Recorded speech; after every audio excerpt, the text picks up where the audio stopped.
I believe, and I've believed this for a very long time, is that the alternative is for people to learn about their civilization, to incorporate its proper doctrines into their behavior, and to grow up and live properly, carefully, awake, and to speak carefully, and to act carefully. And that I believe that if enough people do that, then we'll avoid the polarization. That's the inevitable consequence, because the problem is that people who are characterologically weak, and I don't mean this in a judgmental sense, I mean weak in that they can't withstand the onslaught of life, and they get hurt because of it. They turn to nihilism or they turn to ideology, and when they do those things polarize. Even if they turn to ideology, it's a toss-up whether it's the radical right or the radical left. It depends on their character. Yeah. And then that requires very little effort on people's part. You can learn the rules to those games very rapidly, and then people polarize, and then they have someone to hate, and they don't have to take any responsibility. And you know, what's sort of funny about that statement is I have no problem with people having an ideological bias. I have no problem with people seeing the world through a prism. I think we all do. My thing is, if you're left or you're right, just don't lie to me. But ironically enough, we were probably one of the most balanced shows on the primaries and on Trump, and I can't stand Hillary Clinton. I couldn't stand the left, but I certainly would criticize Trump where I thought it was fair, and that would infuriate people. But I have no problem saying I am a conservative. I look through the world through that lens. And I think that allows me to be somewhat objective because I'm aware of yes, well, that's about the best you can do. I mean, one of the things that our research and other people's research has indicated is that conservatives are conservative and liberals liberal because of their temperaments. It's partly biological. So, for example, conservatives tend to be higher in conscientiousness, which is industriousness and orderliness, particularly orderliness, and lower in openness. Does that sound like someone? So, and God crucified him for not putting things away properly. Well, and the orderliness seems to be the thing that's driving things on the conscientiousness side. And so what that means is that conservatives, roughly speaking, make better managers and administrators. Okay, now liberals are higher in openness, which is both interest in ideas and interest in aesthetics, and they're lower in conscientiousness. And one of the consequences of that is that they tend to make better entrepreneurs and artists. And so our society is basically set up, and this is something people really need to think about, is that... But that's odd, because nearly all business owners tend to be more conservative. Not the entrepreneurs. Go to Silicon Valley. Well, come on, you're talking about a limited amount of people, and Steve Jobs beats the shit out of his kids. Well, I do consulting work for this company called the Founder Institute, and we've tested 40,000 would-be entrepreneurs from all over the world, 165 different cities. It's the biggest early-stage tech incubator in the world now. The guy who runs it, Adeo Resi, has created 2,500 new businesses in 4 years doing this. And we know what predicts entrepreneurial ability. And so the liberals are really interested in how ideas relate to one another, and they like to jump from one thing to another. And it does make them more creative, but they're not very good at implementation. Whereas the conservatives are very good at implementation and at detail.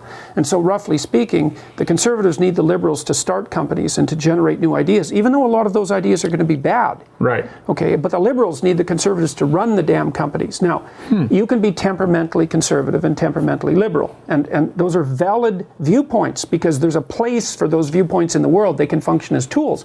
But what you have to do is exactly what you just said. If you're a conservative, you need to listen to the liberals because they have some things to tell you. And the liberals, and I think they're far worse at this at the moment, by the way, the liberals have to learn to listen to the conservatives because the conservatives hold things together and stabilize things. Right. Yeah, well, so the dialogue. Now, the reason free speech is so important is because liberals and conservatives have to communicate in order to keep society going. And it's communication that's central to free speech. You have to be able to talk to each other, or you separate into armed camps and you either one becomes the other's slave, one becomes a tyrant, or there's conflict. I think media is largely responsible. We talked about this, and then all of a sudden New York Times and everyone were talking about this. Let me present to you two worlds as the layman that I am. Mom joins Facebook, she's pro-Trump. Daughter joins Facebook, YouTube, she's pro-Hillary, right? Oh, Donald Trump's going to be a great president. Like, Donald Trump has brilliant cabinet appointments. Like, the daughter, Donald Trump doesn't release his tax returns. Like, Donald Trump is a rapist. Like, so you go 6 months and you've liked these pages and you've consumed information that way. Well, the Facebook algorithm, the YouTube algorithm, it's not, hey, you might really need to hear, it's you might also like, to the point where people entirely consume information that is nothing but confirmation bias. And I wouldn't even... See, what happens then is that amplifies their temperamental proclivities. Right. And we have research showing this too. So conservatives do tend to consume media that fosters a conservative viewpoint, and so do liberals. And so one of the ways, I mean, this was the whole purpose of education at one point, is to,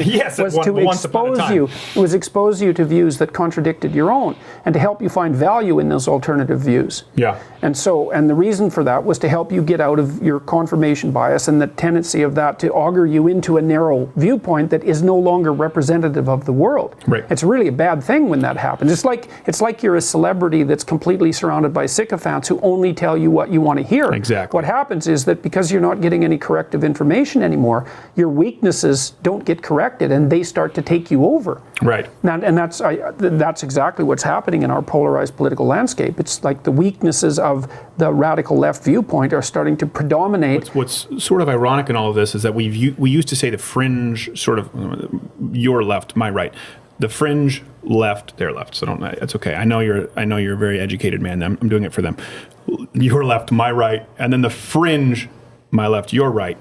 But really, that's mainstream left and right now. They aren't fringe, and it seems like in the middle is what would once have been called the fringe. I don't consider myself a moderate, but I find much more common ground with you than I do many Republicans, certainly nearly all liberals, in just being a critical thinker. That seems like we're a shrinking minority to the point where we would really be considered more fringe than someone with a Trump sign and a funny hat, or a social justice warrior who has a snowflake t-shirt and is crying in the corner. Well, that's a consequence of polarization, right? Because when things polarize, then viewpoints become increasingly black and white, and they become increasingly simple. And the problem with that, like, I think it was Einstein who said that an explanation should be as simple as possible, but no simpler.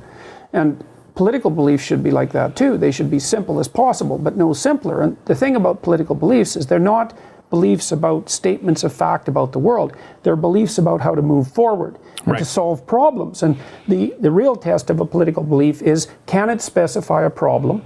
And then, can it solve the problem? And the way that we practice those political beliefs and their formulation is through dialogue and critical dialogue. Mm-hmm. And the critical dialogue is, well, here we've got a bad representation of this. You have a bad representation of it, a poor representation, and so do I. So that's what we're doing right now. Right. Let's keep talking about it until our model of the problem is more and more and more detailed. And then maybe we can start to generate some solutions. And then maybe we can start to agree on those solutions and implement them and test them.